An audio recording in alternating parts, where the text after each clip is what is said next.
के काल का बनाया हुआ तालाब है। इस तालाब की विधा है कि पानी तो आएगा, लेकिन रोकने के लिए मुख्य धारा के बजाय चट्टानों का उपयोग किया गया है। चट्टानों में पानी अपने आप इकट्ठा होगा और पानी की अधिक मात्रा फिर साइड से निकालने का एक गोलार तरफ का रास्ता है, वो बहुत छोटा सा है।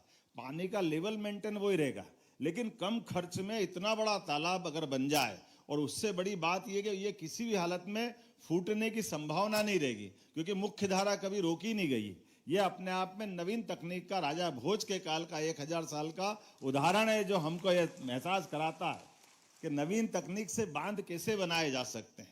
ये नवीन तकनीक तो हो गई मुख्य धारा की, लेकिन प्राचीन विधा से जोड़ करके कम खर्च में अगर बांध बनाने, तो ये भोपाल का बड़ा तालाब हमारे लिए एक माइलस्टोन का काम करेगा। माननीय गडकरी जी, आपके विभाग का एक लाभ मैंने लिया है, मैं बताना चाहूँगा। ये हमारे जायसवाल जी आपके यहाँ है, आपने यहाँ हमारे बीच में इंदौर उज्जैन से एक 4 लेन निकाला था, जो आगे जाकर के सुपर एक्सप्रेसवे से मिलने वाला था या दिल्ली जाने के लिए था।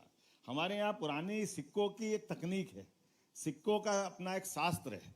सिक्कों का शास्त्र कैसा है कि सिक्कों में जैसे राजा भोज का काल 1000 साल पहले का है, विक्रमादित्य का काल 2000 साल पहले का है, सम्राट अशोक उज्जैन में गवर्नर रहे, ये 2250 साल पहले का है।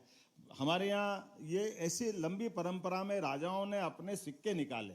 तो सिक्कों का एक शास्त्र है कि सिक्के के एक तरफ तो जो राजा रहता था वो अपने चिन्ह कोई लगा देता था, लेकिन उसके पीछे वाली साइड में एक कॉमन चीज रहती थी जो हर बार एक जैसी रहती थी। अर्थात जैसे उदाहरण के लिए उज्जैन का सिक्का अगर 2000 साल पुराना भी होगा, सम्राट विक्रमादित्य काल का, अशोक के काल का भी होगा, 1000 साल पहले राजा भोज के काल का होगा, तो पीछे उसमें एक चौराहा जैसा 4 रास्ते निकल रहे हैं, ऐसा उसका ये अर्थात पूरे देश का सेंटर पॉइंट उज्जैन है, ये उसमें बनाया हुआ है।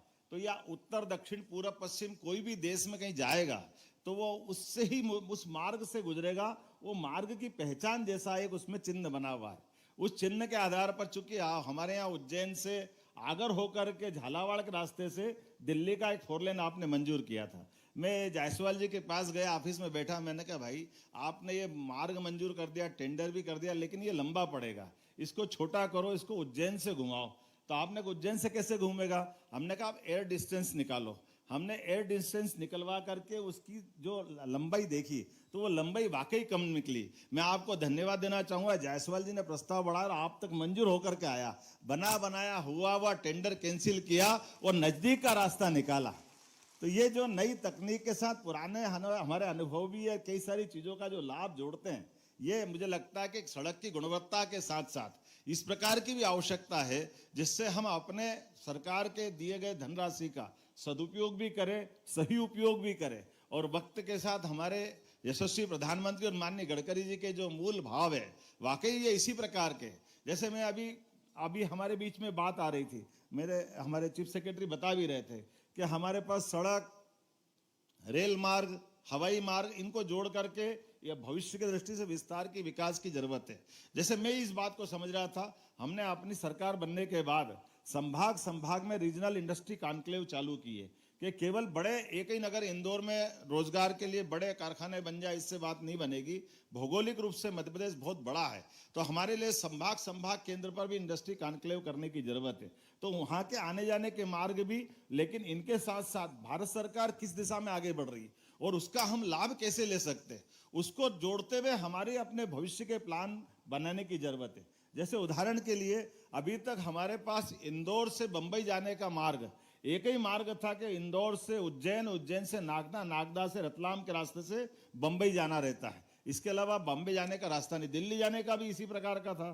तो ये अभी हमारा आमतौर पर 18 घंटे लगते हैं या 14 घंटे से ज्यादा लगते हैं। लेकिन जब हमारे यहाँ इंडस्ट्री की बात करेंगे, विकास की बात करेंगे, अगर अभी आज दिल्ली से कोई बंबई जाना चाहता तो उसके 2 मार्ग है कि दिल्ली से वो नागदा आएंगे, नागदा से रतलाम के रास्ते आगे बढ़ेंगे जो गुजरात होके जाएगा, और या तो अभी वर्तमान में ग्वालियर से होकर के भोपाल, भोपाल से इटारसी, खंडवा होके बंबई के रास्ते जाएगा।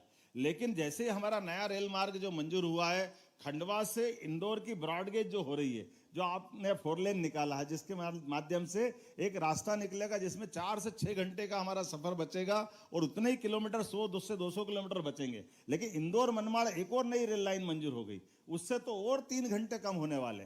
तो आने वाले समय में दिल्ली मुंबई कॉरिडोर के लिए वापस जो वो मैंने सिक्का याद दिलाया, ये उसी प्रकार से दिल्ली मुंबई कॉरिडोर इंदौर से होकर के मुंबई दिल्ली के लिए नया बनेगा। तो भविष्य की दृष्टि से इकोनॉमिक कॉरिडोर अपन जब बनाने की बात करेंगे तो इस प्रकार से इन कामों को लेकर के आपके यहाँ काफी अच्छे सुयोग्य इंजीनियर्स भी आए हैं, बाकी विधाओं से जुड़े लोग भी आए हैं। उम्मीद करता हूं कि आज अब यहाँ, चूंकि मैं कुंभ की नगरी से आता हूं जहां अमृत मंथन 12 साल में प्रत्येक बार हमारे सारे संतगण ऋषि मुनि महामंडलेश्वर करते हैं, मैं उम्मीद करता हूं कि 2 दिन आप भी अमृत मंथन करेंगे। इसमें निश्चित रूप से भारत के लिए नया एक उद्देश्य की आपकी पूर्ति होगी। यशस्वी प्रधानमंत्री के नेतृत्व में सड़क मंत्रालय और नई टेक्नोलॉजी को लागू करते हुए आगे बढ़ेगा। ये बात सही है कि अभी बहुत सारी चीजों में हमने काफी प्रगति की है, लेकिन उतनी संभावना और बढ़ी हुई भी है। ये बात सही है कि हम आमतौर पर जो सड़कें बनाते थे डामर की, उसकी कठिनाइयों के बारे में गाली भी खाते थे, लेकिन काम भी करना पड़ता था, वो बड़ी बात थी। लेकिन आज बदलते समय में ये कितने प्रकार से अलग अलग नई नई तकनीक लेकर हम आगे बढ़ सकते हैं। अभी जो आपकी अपनी स्पीड है, मैं मध्य प्रदेश के बारे में जरूर बताना चाहूंगा कि लगभग 15.5 किलोमीटर प्रतिदिन के हिसाब से हमारे मध्य प्रदेश सरकार अपने विकास के मामले में आगे बढ़ रही है, सड़क बनाने के लिए आगे बन रही है।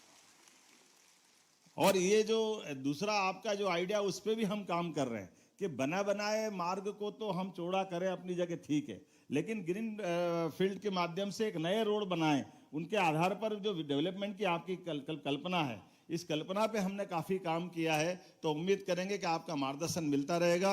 एक बार पुनः मैं आप सबका अभिनंदन करता हूं मध्य प्रदेश सरकार की ओर से, और आपके सभी प्रकार के सुझाव में मध्य प्रदेश सरकार के विकास के मामले में भी आपके सुझाव पे हम आगे बढ़ेंगे। पुनः अभिनंदन, वंदन, बहुत बहुत धन्यवाद।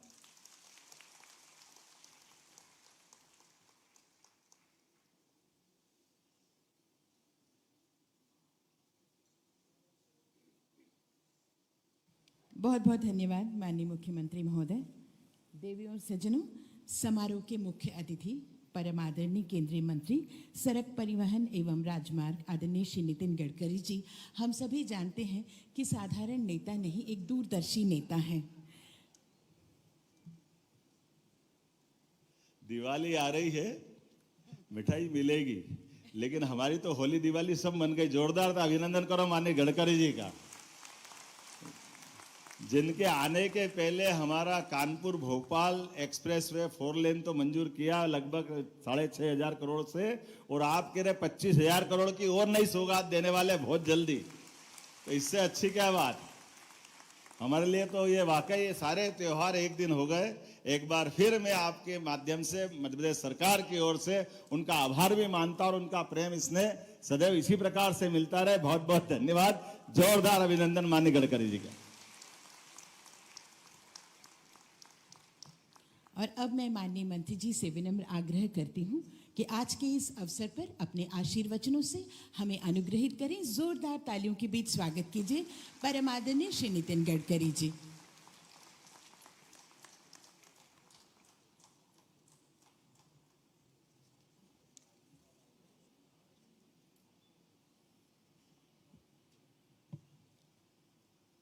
मध्य प्रदेश के लोकप्रिय मुख्यमंत्री मेरे सहयोगी आदरणीय डॉक्टर मोहन यादव जी, अनेक सालों तक पार्लियामेंट में मेरे साथ जिन्होंने काम किया, ऐसे मेरे सहयोगी और पीडब्ल्यू मिनिस्टर आदरणीय राकेश सिंह जी, 1.5 साल तक मेरे विभाग के सचिव के रूप में बहुत अच्छा कार्य जिन्होंने किया, और अभी आपके चीफ सेक्रेटरी है ऐसे आदरणीय अनुराग जैन जी, आदरणीय KC Gupta ACS government of Madhya Pradesh, Avinash Lavania, Chandramohan Thakur ji, Kamlesh Kumar Pipri ji president IRC, SK Nirmal secretary general, Shri S Salunke vice president, Shri Mohit Verma vice president, Shri RK Mehra engineer incharge, Shri SS Baghel, और उपस्थित देश भर से आए हुए सभी इंजीनियर्स, एक्सपर्ट्स, भाइयों और बहनों, सबसे पहले मुझे आज इस कार्यक्रम में आने के बाद बहुत खुशी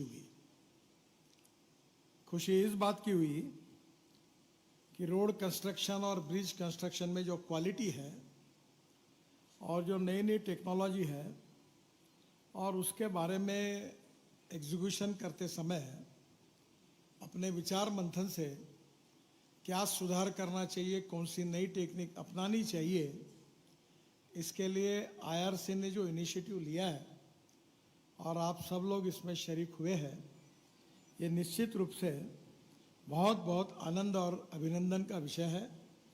मैं आईआरसी को और मध्य प्रदेश पीडब्ल्यूडी को बहुत बहुत बधाई देता हूं, धन्यवाद देता हूं।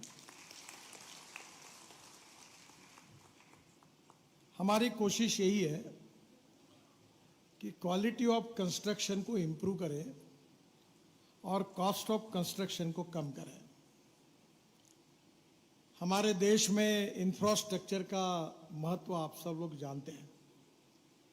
हमारे प्रधानमंत्री जी का ये सपना है कि हमारे देश के इकोनॉमी को वर्ल्ड की 3rd लार्जेस्ट इकोनॉमी बनाना है, $5 ट्रिलियन की इकोनॉमी बनाना है और विशेष रूप से आत्मनिर्भर भारत बनाना है। एक्सपोर्ट को बढ़ाना है और इंपोर्ट को कम करना है और ट्रेड, बिजनेस, इंडस्ट्री को बढ़ाकर हमारे देश की ग्रोथ रेट को जैसे बढ़ाना है, वैसे रोजगार का भी निर्माण करके हमारे देश को सुखी, समृद्ध और संपन्न बनाना है। किसी भी देश के विकास में सबसे इंपॉर्टेंट भूमिका किसी की है तो वो इंफ्रास्ट्रक्चर की है। Water, power, transport and communication, 4 चीजें जहां डेवलप होगी वहां ट्रेड, बिजनेस, इंडस्ट्री खड़ी होगी, कैपिटल इन्वेस्टमेंट आएगी और जहां ट्रेड, इंडस्ट्री और बिजनेस खड़ा होगा, कैपिटल इन्वेस्टमेंट आएगी, वहां रोजगार निर्माण होगा और जहां रोजगार निर्माण होगा वहां की गरीबी दूर होगी। और इसलिए इंफ्रास्ट्रक्चर ये हमारे सरकार की आदरणीय प्रधानमंत्री जी की सबसे हाईएस्ट प्रायोरिटी है और इसलिए हमें वर्ल्ड में जो सक्सेसफुल प्रैक्टिसेस है और हमारे देश में जो अच्छे प्रयोग है, उस प्रयोग को स्वीकार कर हमें इस सेक्टर को क्वालिटेटिव बनाना है। मैं अपने लाइफ में 2 बातें बहुत याद रखता हूं। पहली बात है कि knowledge as a power, innovation, entrepreneurship, science, technology, research, skill and successful practices, we name it as knowledge, and conversion of knowledge into wealth is the future. और ये जो नॉलेज है आपको आपके महाविद्यालय में, इंजीनियरिंग कॉलेज में, आईआईटी में तो मिला है, पर इस नॉलेज का उपयोग करके ओनरशिप के साथ अगर आपकी विजन क्वालिटेटिव होगी, जो अच्छी बातें उसको स्वीकारते हुए आगे जाएगी, तो देश के भविष्य को बदलने की आपकी ताकत है। आप हमारे आधुनिक भारत के शिल्पकार हैं, विश्वकर्मा हैं और इसलिए आपका रोल बहुत महत्वपूर्ण है और इसलिए स्वाभाविक रूप से आपके अनुभव से हमें इंफ्रास्ट्रक्चर डेवलपमेंट में आप सबका योगदान बहुत बड़ा है। कभी कभी मंत्री होने के नाते बहुत सी बातों का क्रेडिट मिलता है हमको और इसलिए लोगों को लगता है कि ये रोड इन्होंने बनाया। मैं थोड़ी रोड बनाने के लिए आता हूँ, ये रोड तो आप काम करते हैं और इसलिए जब आप अच्छा काम करते हैं तो उसका क्रेडिट मिलता है और जब गड्ढे पड़ते हैं तो भी हमको डिस्क्रेडिट भी मिलता है। लोग तुरंत सोशल मीडिया पे ठोकने के लिए भी आगे पीछे नहीं देखते। तो इसलिए ये जो आपने सबने मिलकर जो काम किया है उसके कारण कभी कभी ये जो अच्छी बात है, क्रेडिट है, वो हमको मिलता है। मैं मैनेजमेंट का विद्यार्थी हूँ, वैसे बहुत इंटेलिजेंट नहीं हूँ, पर मैं एक मैनेजमेंट में एक बात बहुत अच्छे तरीके से सीखा कि ए नाम के व्यक्ति ने A² काम किया और बी नाम के व्यक्ति ने जब B² काम किया तो total work is A² + B²। But when A and B comes together, thinks together and works together, A plus B bracket में स्क्वायर, इसका जवाब आता है A² + B² + 2 AB। and this twice AB is a result of collective team spirit. We need to establish coordination, cooperation and communication between the stakeholders. जब हम बैठेंगे चर्चा करेंगे तो बहुत अच्छे अच्छे सुझाव मिलते हैं. मैं अक्सर हमारे सहयोगी को कहता हूं कि no one is perfect and no one can claim that he is perfect. उत्तम, अधिक उत्तम, सर्वोत्तम up to infinity. You cannot catch your own image. और इसलिए जो जो छोटे छोटे लोग भी होते हैं वो भी अच्छी अच्छी बातें बताते हैं. और जो अच्छी बातें बताते हैं उसके ऊपर किसी का पेटेंट नहीं है, तो उसको स्वीकारना और हमारी कुछ कमियां लोग ध्यान में लाकर देते तो उसको निश्चित रूप से कम करने की कोशिश करना, that is to be the best way for success. और इसलिए knowledge is very important. Knowledge as a power is most important. और दूसरी एक बात जो है वो जो मैं अक्सर याद रखता हूं वो है वेस्ट टू वेल्थ. मैं अक्सर ये बात पे विश्वास रखता हूं कि no material is waste and no person is waste. It is depending upon the appropriate technology and appropriate vision of the leadership that you can convert waste into wealth. अभी कुछ दिन पहले हमारे म्यूनिसिपल कॉरपोरेशन के पास 450 एकड़ जगह dump yard की थी. अब हमने टेक्नोलॉजी लाई, गंदा पानी जो था वो बेच दिया तो 300 करोड़ रुपए साल के मिलते, शुद्ध करके गवर्नमेंट ऑफ महाराष्ट्र को पावर जनरेशन को दिया. लोग टॉयलेट में पानी डालते, हमको पैसे मिलते हैं 300 करोड़ साल के. फिर कचरे में हमने उसको सेग्रीगेट किया और एक बहुत अच्छी टेक्नोलॉजी लाई. ग्लास, मेटल और प्लास्टिक को रिसाइकलिंग हुआ और जो ऑर्गेनिक वेस्ट थे वो बायोडाइजेस्टर में डाल के उसे मीथेन बनाकर बायो सीएनजी बन गया, तो गैस बन गया. तो कचरे के लिए इतनी जगह ही लगती नहीं थी. फिर मेरे मन में आया, मैंने हमारे कमिश्नर को कहा कि हमारा शहर एजुकेशनल हब बनना चाहिए. तो मैं पूना में मेरे बड़े अच्छे संबंध है, सिम्बोसिस करके यूनिवर्सिटी है, उनके मुजुमदार करके चेयरमैन थे. उनको मैंने कहा, मुजुमदार साहब आपको मेरे लिए एक बात करनी होगी. बोले क्या करना है? उन्होंने नागपुर में आपका कैंपस खोलिए. तो उन्होंने कहा कि एक कंडीशन पे खोलूंगा, अगर आप मुझे जगह दोगे तो मैंने आने के बाद सोचा कि जगह कहाँ मिलेगी शहर में. तो ये डंप यार्ड खाली हुआ था. तो मैंने हमारे कमिश्नर को कहा कि एक टेक्निकल क्वालिफिकेशन लेकर एक टेंडर निकालो और ₹1 के लीज पर 110 एकड़ जगह हमने 30 साल के लिए सिम्बोसिस को दी. और फिर सिम्बोसिस में मुजुमदार साहब और उनके लड़की को कहा कि डिज़ाइन मेरे बिना नहीं मंजूर करना, आर्किटेक्ट मैं सिलेक्ट करूंगा. और मेरे मित्र है मुंबई में, मैं काफ़ी दिनों तक था ऑफिस कॉन्ट्रैक्टर करके. He is prove to be the one of the best architect in the country. तो मैंने उनको फ़ोन किया और वैसे भी उनको पहले मैंने हमारे म्यूनिसिपल कॉरपोरेशन में काम करने के लिए बुलाया. तो कभी कभी वो मुझे कहते कि नितिन जी तुमने मुझे कहाँ फंसाया. हमने एक रेलवे लाइन शहर से जाती थी डिफेंस में, तो वो लाइन हमने 2.5 करोड़ रुपए में खरीद ली और हफीज को कहा कि इस पर एक अच्छा 35 हेक्टेयर जमीन थी और उसमें हमने एक बहुत अच्छा डिजाइन किया मार्केट का और उसका नाम रखा लंदन स्ट्रीट. बाद में अब ऑरेंज स्ट्रीट किया. 24 पैकेजेस हुए और अभी तक 7 पैकेजेस हमने बेचे हैं और कारपोरेशन को 2,500 करोड़ रुपए का फायदा हुआ. 2.5 करोड़ के इन्वेस्टमेंट और वो डिज़ाइन किया हाफिज कॉन्ट्रैक्टर ने.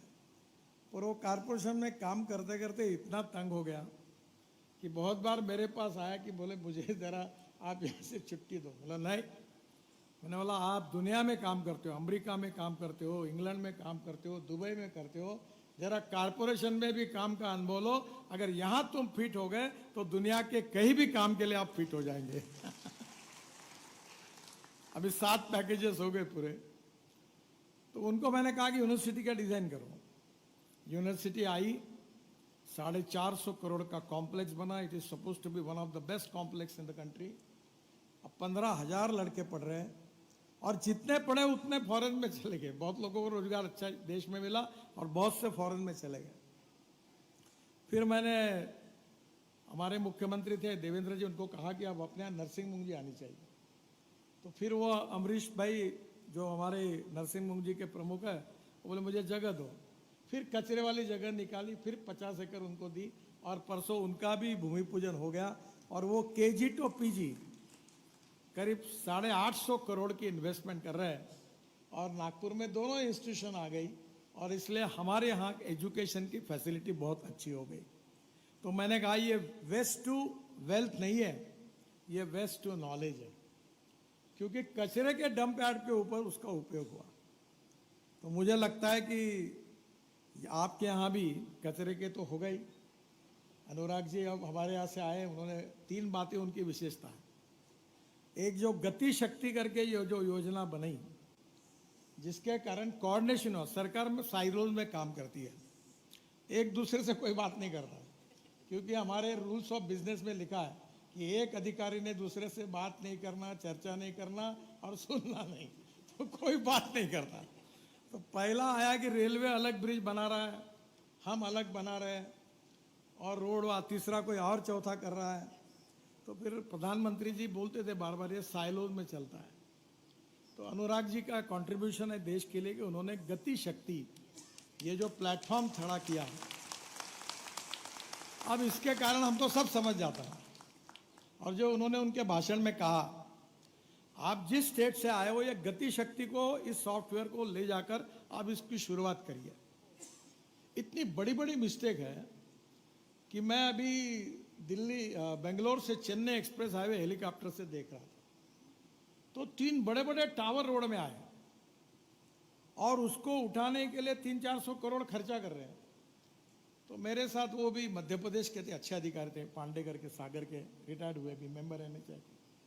मैंने कहा पांडे जी, तुमने IIT पास किया है ना? बोले हाँ। बोले तुमको समझ में नहीं आता, ये टावर थे, थोड़ा रास्ता सरका देते तो ये 450 रुपये काय के लिए खर्चा होते हैं? बोले साहब आप सही है, पर ये DPR वालों ने गलती की। ये DPR वाले तो इतने महान लोग हैं कि एक एक जन को पद्मश्री और पद्म विभूषण नहीं देना चाहिए। मैंने कितने गंदे काम हो सकते हैं, कितने इंजीनियरिंग पॉइंट ऑफ व्यू, कोई घर में बैठ के गूगल पे ही प्लान करते हैं। आई एम सॉरी अगर उनमें से कुछ हो गए तो उनकी क्षमा मांगता हूं। भाई पैसा 2 पैसे ज्यादा लो, काम परफेक्ट करो ना। और हम सब जो हमारा चलता है मिनिस्ट्री का झंझट, अनुराग जी और हमको यही ये नया EOT दो, एक्सटेंशन ऑफ वर्क दो, एडिशनल स्कोप ऑफ वर्क करो, पूरा DPR गलत, अलाइनमेंट गलत, और हम यही करते करते हमारी सब समय चला जाता है। तो पहली बात परफेक्शन इन DPR, और इसलिए हमारे जो PDRO होते हैं और आपके एग्जीक्यूटिव इंजीनियर, डेप्यूटी इंजीनियर होते हैं, वो कोई भी रोड प्रोजेक्ट करने के पहले कभी साइट पर जाते हैं क्या? देखते हैं क्या उसको?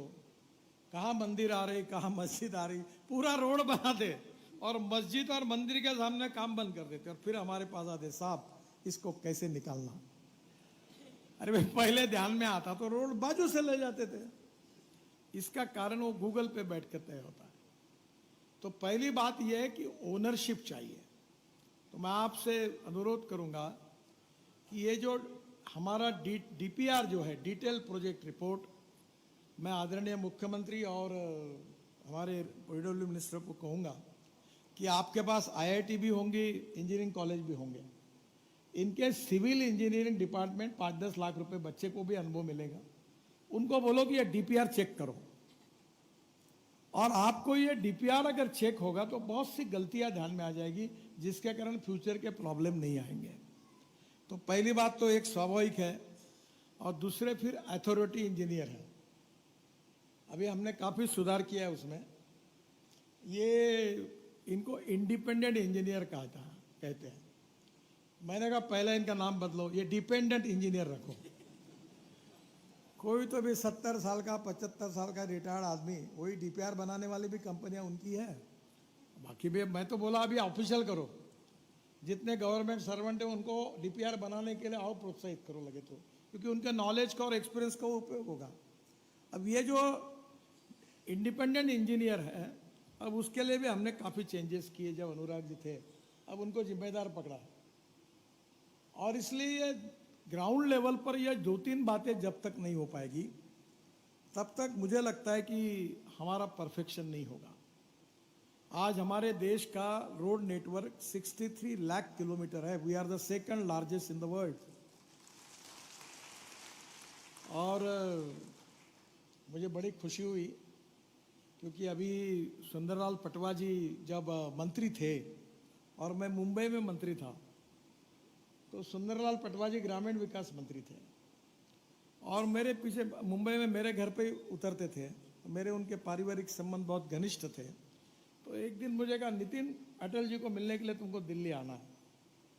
तो मैं, पटवा जी क्यों, मुझे क्यों मिलना है? बोला, मैं बोल रहा हूँ आना इस तारीख को आओ। मैं कुछ बोल नहीं पाया। मैं बोला आता हूँ। मैं अटल जी के पास गया और उन्हें पहले बात करके रखी थी और अटल जी ने मुझे कहा कि तुमने वो शहरों में बहुत काम किया, फ्लाईओवर वगैरह, तुम ये प्रधानमंत्री, ये जो ग्राम सड़क योजना है गांव को जोड़ने वाली, ये तुम बनो। और 3-4 महीने मैंने उसके ऊपर काम किया। पटवा जी को प्रेजेंटेशन दिया, अटल जी को दिया, योजना उनको दी। फिर 1.5-2 महीना कुछ हुआ ही नहीं। फिर पटवा जी ने अटल जी की मीटिंग तय की और अटल जी मुझे तो प्रेम भी बहुत करते थे और मुझे बोले, क्यों, आपको काम बताया, अभी तक क्यों नहीं कुछ हुआ? तो मैंने हंसते हुए कहा, मैं थोड़ी देश का प्रधानमंत्री हूँ, आप है, आप बताओ क्यों नहीं हुआ। तो बोला, मुझे बोले क्या है? मैंने बोला, ये नीति आयोग में ये व्यक्ति है, वो बोलता है कि ये प्रधानमंत्री ग्राम सड़क योजना ये स्टेट सब्जेक्ट है। There are 3 list, central list, state list and concurrent list. तो ये जो गांव को जोड़ने का काम है ये स्टेट लिस्ट में है और वो कहता है कि प्रधानमंत्री ji, we can not make any expenditure on state list subject, इसलिए ये हो नहीं सकता। तो अटल जी ने मेरे तरफ देखा। अब मैं थोड़ा बोलने में आउटस्पोकन हूँ। बोला, अटल जी, ये तुमको सलाह देने वाला तुमको डुबाने का काम कर रहा है। बोले, कैसे? मैंने बोला, इसको थोड़ी चुनाव लड़ना है, तुमको चुनाव लड़ना है और ग्राम सड़क योजना करोगे तो इतिहास में आपका नाम होगा। तो बोले, मैं क्या करूं? मैंने बोला, इसकी कुछ मत सुनिए, ठप्पा और आप साइन मारिए, आप तो महामहिम हो, आप जो बोलोगे वो होगा। और ये नहीं तो ये अगले बार तुम ये यहाँ चेयर पर तो आना चाहिए, ये काम नहीं होगा तो ये नियमों को कौन दुनिया याद करेगी? यू कैन, आप कर सकते हो निर्णय। अटल जी ने पहली बार निर्णय किया, 15 दिन में डॉक्टर अब्दुल कलाम साहब ने घोषणा की और देश के इतिहास में 6.5 लाख गांवों में से करीब 3.5 लाख गांव उस तक उसको मजबूत रोड से जोड़ने का काम हिंदुस्तान के इतिहास में किसी ने किया तो वो अटल बिहारी वाजपेयी जी ने।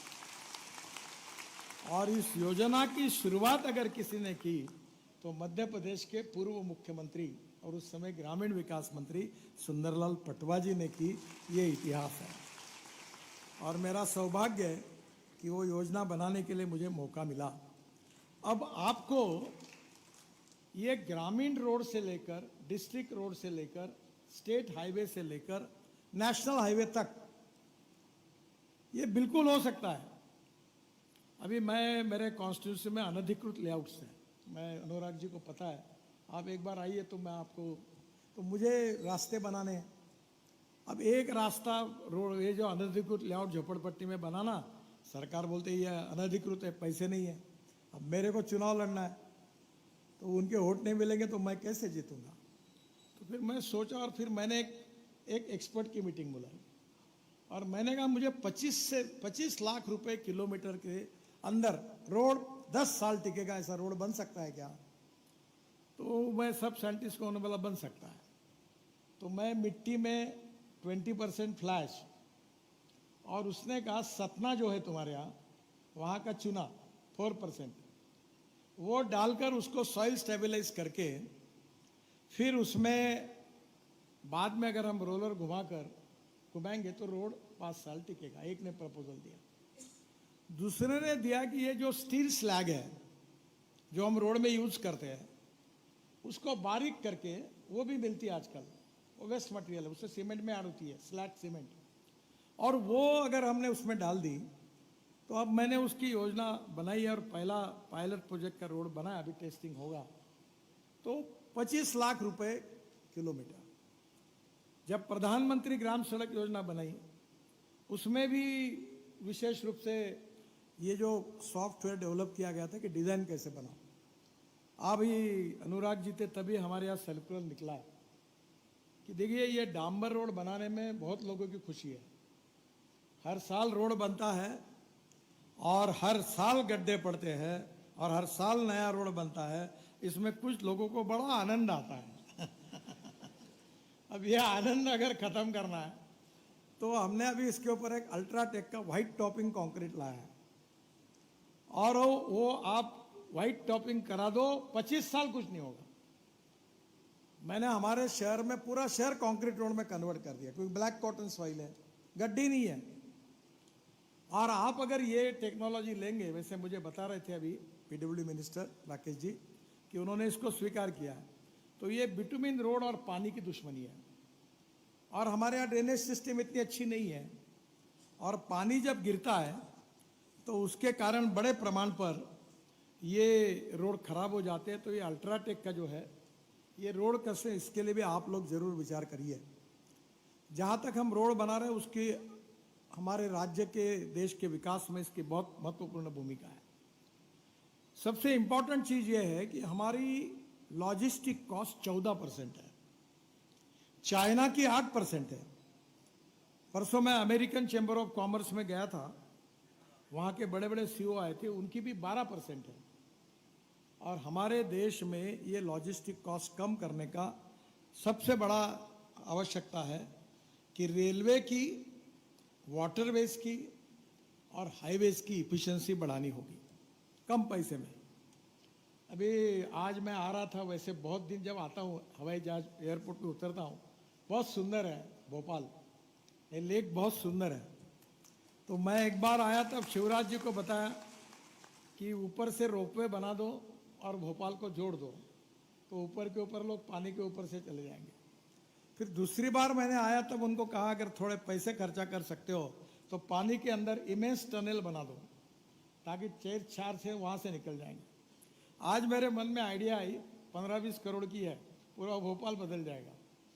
मैंने ब्रह्मपुत्रा में और गंगा में करीब 17 जगह पर, ये जो गंगा नदी बीच में है ब्रह्मपुत्रा, उसके लिए हमने इस तीर से उस तीर जाने के लिए एक वो जो स्पेशल कोचिन शिपयार्ड ने रोडवे वो रोपैक्स वो एक नए बनाए, वो हमारे कोचिन शिपयार्ड जो है जो हमारी गवर्नमेंट की है, उसमें क्या करते हैं कि 5 मंजिले की, अभी मुंबई में आप आएंगे तो बीपीटी से अलीबाग जाइए, तो अलीबाग से आप मुंबई गोवा रोड पर जाने के लिए आपको 50 मिनट लगते हैं और साउथ मुंबई से निकलकर रोड से जाएंगे तो 2.5 घंटा लगता है। तो क्या हुआ कि ट्रक, बसेस, कार सब अंदर जाती है और लिफ्ट पे चढ़ के लोग, ऊपर में एक रेस्टोरेंट बना वहाँ चले जाते हैं। और अभी अलीबाग जाने के लिए 3 घंटे लगते थे, अब यह 17 मिनट में जा रही। अभी मुंबई में नया एयरपोर्ट बन रहा है, तो मैंने उनको कहा ये वही उसमें लगा दो कि एयरपोर्ट में डायरेक्ट हमने एक जेटी बना दिया। और मैं शिपिंग मंत्री था, पूरे मुंबई में अलग अलग जगह पर लोग अपनी गाड़ी, कार और अपना ट्रक, बसेस उसमें डालेंगे। रोपैक्स फेमस है बहुत, कोचिन शिपयार्ड ही बनाती है। और उसमें बैठकर गाड़ी रख दो, 17 मिनट में मुंबई से कहीं भी तुम एयरपोर्ट चले जाओगे। अभी 3 घंटे, 2.5 घंटे लगते हैं।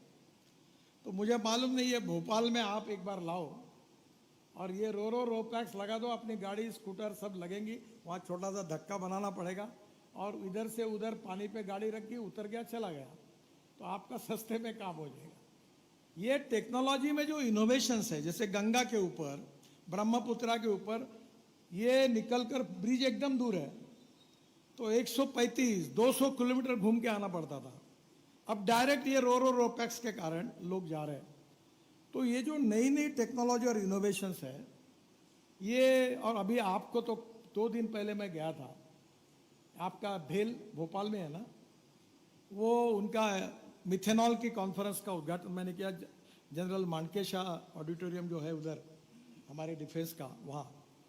अब इन्होंने एक टेक्नोलॉजी तैयार की है भेल ने, उन्होंने जो कार्बन डाइऑक्साइड निकलता है उससे मिथेनॉल बनाया और हमारे यहाँ मैंने बेंगलोर में कर्नाटक स्टेट कॉरपोरेशन की 25 बसेस 15% मिथेनॉल डाल के अच्छी चलाई, एक सक्सेसफुल हुआ।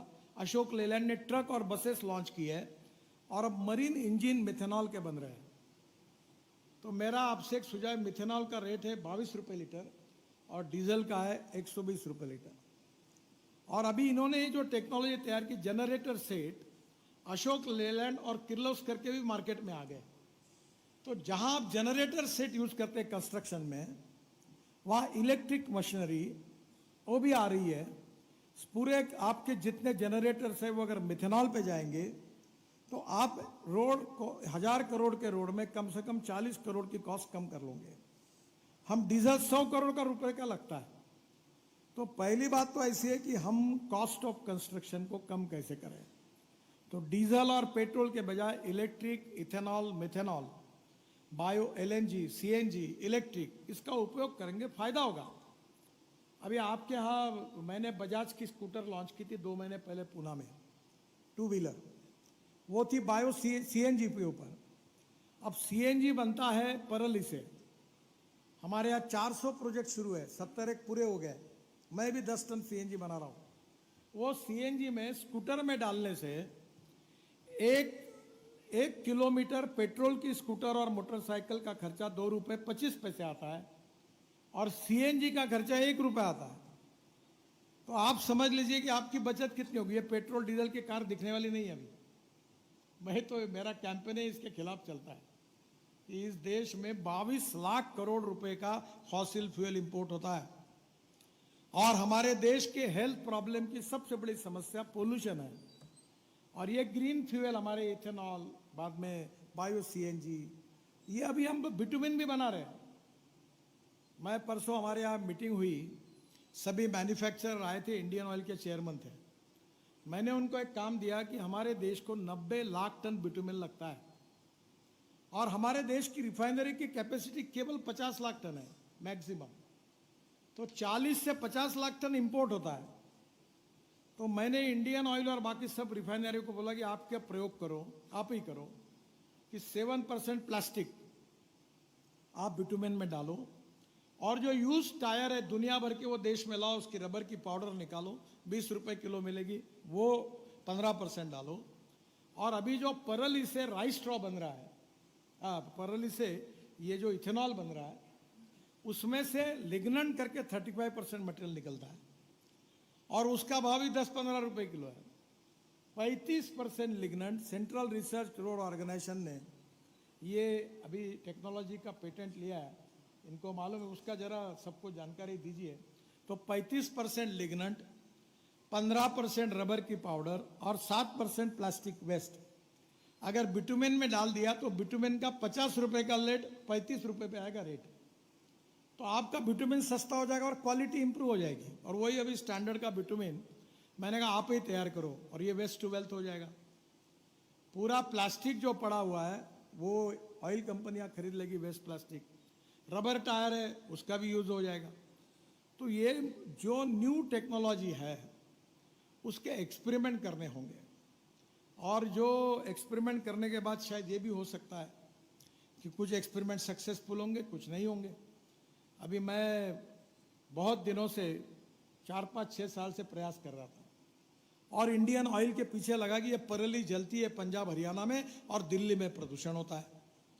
फिर मैंने हरियाणा के और पंजाब के मुख्यमंत्री को कहा कि इसको कलेक्ट करने के लिए आप पॉलिसी बनाओ, कंसेशन बनाओ। फिर भारत सरकार ने कुछ कंसेशन दिए। आपको ताज्जुब होगा कि पानीपत में प्लांट शुरू हुआ है, वो जो परली जलती थी उससे 1 लाख लीटर इथेनॉल बन रहा है, 150 टन बायो बिटुमिन बन रहा है और 88,000 टन बायो एविएशन फ्यूल यानी ईंधन बन रहा है। और आप समझिए कि ये देश का किसान केवल अन्नदाता नहीं है, वो ऊर्जादाता है। ऊर्जादाता नहीं है, ईंधन दाता है। ईंधन दाता नहीं है, बिटुमिन दाता है। और बिटुमिन दाता नहीं है तो वो एक प्रकार से हाइड्रोजन दाता बनने वाला है। कल शिवराज जी और मैं बाहर निकल रहे थे तो मुझे बता रहे थे पिछले बार मक्के का भाव 1200 रुपये क्विंटल था। जब इथेनॉल मक्के से शुरू हुआ तो भाव 2600 रुपये क्विंटल अब इस साल लोगों ने ज्यादा लगाया तो एकदम भाव डाउन हो गए। आपके छिंदवाड़ा वगैरह में मक्के के रेट कम आ गए। तो मैंने उनको कहा कि इथेनॉल मक्के से बनेगा तो किसानों को भाव मिलेगा। अब मैं वो किसानों को बता दूं, मैं तो किसान, मैं खुद हूँ, मैं ज़्यादातर किसानों में काम करता हूँ, 4 चीनी मिलें चलाता हूँ और जितनी बातें मैं करता हूँ उसके प्रयोग करता हूँ। ये सब मेरे पास प्रूवन एक्सपेरिमेंट है, ताकि लोग विश्वास ही नहीं रखते। और मैं आपको विश्वास के साथ बताता हूँ, इससे रूरल एग्रीकल्चर इंडिया का तस्वीर बदल जाएगी। Diversification of agriculture towards energy and power sector, इसमें सबसे बड़ा फायदा मध्य प्रदेश को होगा। मुझे याद है कि मैं जब अध्यक्ष था पार्टी का, तो 3 बार एग्रीकल्चर ग्रोथ रेट के लिए मध्य प्रदेश को पुरस्कार मिला। मध्य प्रदेश के इकोनॉमी का बैकबोन है वो एग्रीकल्चर, और एग्रीकल्चर में surplus sugar, surplus corn, surplus rice, surplus wheat, तो प्राइजेस उतनी बढ़ती नहीं। और हमारी स्थिति ऐसी होगी, एमएसपी ज़्यादा है और मार्केट प्राइस कम है। तो ये इक्विलिब्रियम मेंटेन करने के लिए अगर हम ये प्रयोग करेंगे तो किसानों का इनकम दुगना नहीं 3 गुना बढ़ेगा। तो मैं कंस्ट्रक्शन में अल्टरनेटिव फ्यूल और बायो फ्यूल का उपयोग करने के लिए आप जरूर प्रोत्साहित करिए, ये भी एक रिक्वेस्ट आपको करूंगा। हम लोग ग्रीनफील्ड एक्सप्रेसवेज बना रहे हैं। टूरिज्म के लिए, रिलीजियस टूरिज्म में हम लोग 4 धाम, बुद्ध सर्किट बना लिया 24,000 करोड़ का, राम वन गमन मार्ग 28,000 करोड़ के सब रोड बन रहे। कैलाश मानस सरोवर तक हिंदुस्तान से, पिथौरागढ़ से रोड बना रहे, 85% काम हो गया। हम महाराष्ट्र में हमारे पंढरपुर को देव आळंदी से एक पालकी मार्ग 12,000 करोड़ का बन रहे, बेट द्वारका का बना। आपके यहाँ के जो रिलीजियस जगह पर है वहाँ अगर अच्छे रोड बनेंगे, वहाँ अगर अच्छे वॉशरूम्स होंगे, रोड साइड एमिनिटीज होगी, तो मैं आपको और एक बात के लिए अनुरोध करूँगा कि हम 670 रोड साइड एमिनिटीज बना रहे, पेट्रोल, डीजल, वॉशरूम्स अच्छी, इतना उसमें अच्छा किया है कि छोटे बच्चों को दूध पिलाने के लिए माँ के लिए भी रूम बनाई है, और पार्किंग है, और उस राज्य का हैंडलूम, हैंडीक्राफ्ट, फूड वहाँ मिलेगा, पार्किंग अच्छा होगा। फिर मेरे ध्यान में आया कि जब रोड बदल जाता है तो बीच में कहीं 2 एकड़, कहीं 1 एकड़, कोई 3 एकड़ जगह इसे खूब पड़ी है हमारे पास। अभी अनुराग जी थे तभी इसको, पॉलिसी को हम सफ़र करके हमने मान्यता दी है। अब वहाँ charging station, gas station, petrol diesel का स्टेशन, उसके साथ साथ वहाँ एक रेस्टोरेंट, पार्किंग, ये आप अगर करेंगे तो मध्य प्रदेश, वॉशरूम्स होगी तो नए रोजगार भी निर्माण होंगे और लोगों को भी सुविधा मिलेगी। हम लोग 350 रोपवेज भी बना रहे हैं, और मुझे लगता है कि इसमें भी आप सब लोगों का काफ़ी फायदा होगा और मध्य प्रदेश की इकोनॉमी में इसका उपयोग होगा। बाकी भी राज्य इसके ऊपर जरूर काम करे, यही मेरा आपको सुझाव है। अगर रोड अच्छे बनेंगे और फ्यूल अच्छी आएगी तो लॉजिस्टिक कॉस्ट सिंगल डिजिट में आएगी, 9% पे आएगी। अगर लॉजिस्टिक कॉस्ट अगर 9% आएगी तो हमारा एक्सपोर्ट 1.5 गुना बढ़ेगा, तो हमारे देश की इकोनॉमी ग्रोथ एकदम बदल जाएगी। तो रोड से ग्रोथ और प्रोग्रेस, पथ ऑफ प्रोग्रेस, ये रोड है, और इसलिए निश्चित रूप से आप लोग विचार करिए। और एक आपका विषय है, इस पर भी शायद आप विचार करेंगे, जो इनोवेशन में use of ultra high performance reinforce cement concrete, ये क्या है? अभी जैसे आप ब्रिज बनाते हैं या ये बिल्डिंग बनाते हैं तो 2 पिलर है मेट्रो में, और इसमें 2 पिलर के बीच का डिस्टेंस हमारे देश में मैक्सिमम 30 मीटर है। अगर इसकी फैक्ट्री अब सब जगह खुल रही है, अगर ये बनाया तो इसके ऊपर जो ब्रिज, दोनों पियर है, दोनों हमारे जहाँ बीम पियर बन रहे हैं, उसके बीच में डिस्टेंस अगर हमने 100 मीटर तक गए अभी, और उसके ऊपर में हम 100 मीटर तक अगर जाएंगे तो कॉस्ट एकदम 20% कम, 25% कम हो जाएगी। और ऊपर का जो बीम है वो स्टील फाइबर में कास्ट होता है, तो मुझे लगता है कि हमारी कॉस्ट 20% कम हो जाएगी without compromise with the quality. और अभी हमने द्वारका एक्सप्रेस हाईवे बनाया, और नागपुर में भी बनाया कि नीचे में रोड, ऊपर में रेलवे है जो भोपाल से जाती है ना चेन्नई की तरफ, तो हमारे यहाँ, हाँ ये नीचे में रोड है, बाद में रेलवे है, बाद में इसके बाद हाईवे है, ब्रिज है, और उसके ऊपर मेट्रो है। यानी एक जगह पर 4 चीजें बन गई। तो एक कॉस्ट, यही गति शक्ति का भी पर्पज है, और एक पिलर पर बनता है। ऐसे नागपुर में 3 बने हैं, और अब पूना में और चेन्नई में भी हम बना रहे हैं कि एक ही पिलर होगा, और उसमें नीचे में रोड, ऊपर में ब्रिज, उसके ऊपर में ब्रिज, उसके ऊपर में मेट्रो, और कॉस्ट एकदम कम हो जाएगी। क्योंकि ये आप अगर एक रेलवे अलग बनाएंगे मेट्रो की और एक रोड, तो 200 रुपये लगेंगे, और अगर एक ही ब्रिज पर दोनों बनाएंगे तो 130 रुपये में काम होगा, केवल 30 रुपये बढ़ेंगे। ये देखो, ये ऊपर में मेट्रो है, नीचे में ब्रिज है, उसके नीचे में रोड है। तो ये इसमें अगर हमने ये टेक्नोलॉजी यूज़ की, अल्ट्रा हाई परफॉर्मेंस कंक्रीट वाली, रीइंफोर्स्ड सीमेंट कंक्रीट की, तो डिस्टेंस बढ़ जाएगा, जो इसमें नहीं है। उस समय ये टेक्नोलॉजी नहीं थी, ये मलेशिया की थी। मैंने मुंबई आईआईटी के चीफ, ये जो इंचार्ज थे रवि सिन्हा, उनके साथ कुछ लोगों को मलेशिया और सिंगापुर भेजा। टेक्नोलॉजी है, आईआरसी ने उसको मान्यता दी है, और ये एक ही पियर पर होगा, तो ये हमारी बहुत बड़ी कॉस्ट इसमें बच सकती है।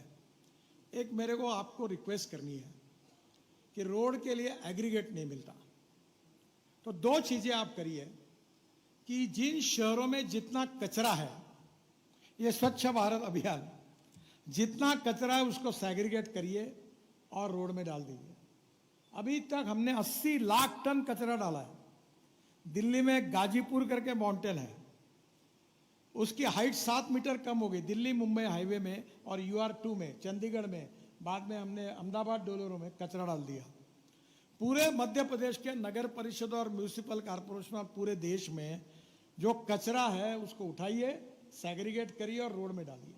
तो पहले कचरा डालने से इकोलॉजी एंड एनवायरनमेंट को प्रोटेक्ट करेंगे। दूसरा जो मेरा प्रिय विषय है, वो अभी हमने महाराष्ट्र में 1000 अमृत सरोवर बनाए। आप एक बार हमारे अकोला में पंजाबराव कृषि विद्यापीठ में 36 तालाब बनाए, और वहाँ 350 एकड़, ये भी देखो, ये मिट्टी मुरू हमारे को रोड के काम में आता है, फुकट में काम कर रहे हैं हम लोग NHI की तरफ से। ये पूरा मटेरियल ले रहे, ये रोड में डाल रहे हैं, और रोड में डालने के कारण हमको एग्रीगेट मिल गया फुकट में, और यहाँ पानी का तालाब खड़ा हो गया। दौड़ने वाले पानी को चलने के लिए लगाओ, चलने वाले पानी को रुकने के लिए लगाओ, और रुके हुए पानी को जमीन को पीने के लिए लगाओ। गांव का पानी गांव में, घर का पानी घर में, खेत का पानी खेत में। आप देखो, आप लोग सर्विस में हो, तो आप क्या करते हैं, रिटायर्ड होने के पहले तक आप पहले PF वगैरह इंश्योरेंस मिलता है, और अपना जमा डिपॉजिट करते हो पैसा हर महीने में। उन क्या करता है, अपने पेट में पानी स्टोर करता है। अगर ये पानी अगर आपने इन तालाबों में स्टोर किया, तो ये पानी जमीन के अंदर जाता है। ये आप समझ लीजिए, इसमें थोड़ा सा जियोलॉजी, जियोफार्मोलॉजी, मिनरोलॉजी और क्रिस्टोग्राफी भी है। मैं थोड़ा गया था, हमारे यहाँ जो रॉक्स होते हैं उसके 10 प्रकार हैं: talc, gypsum, calcite, apatite, orthoclase, quartz, corundum, diamond. अब मध्य प्रदेश में आपको ढूंढना है कि ये रॉक के अलग अलग स्वभाव है, ये पूरे उसमें से ही है। ये रॉक जो पानी पीने वाला है वहां तक नीचे जाना है, और आपने वो मिट्टी निकाल कर रोड में यूज करनी है, तो आपका भी फायदा, कॉन्ट्रैक्टर का भी फायदा, देश का भी फायदा, किसानों का भी फायदा। और ये जो पानी है, मैं खुद बता रहा हूं मेरे घर की बात। मेरे यहाँ 60 एकड़ खेती है, 1 घंटा मार्च मई में कुआं चलता था। मैंने मेरे खेत के सामने वाला जो नाला था उसका खोलीकरण, रुंदीकरण किया, और वाटर को थोड़ा सा एक कंक्रीट का ये बना दिया, पानी को रोक दिया। अब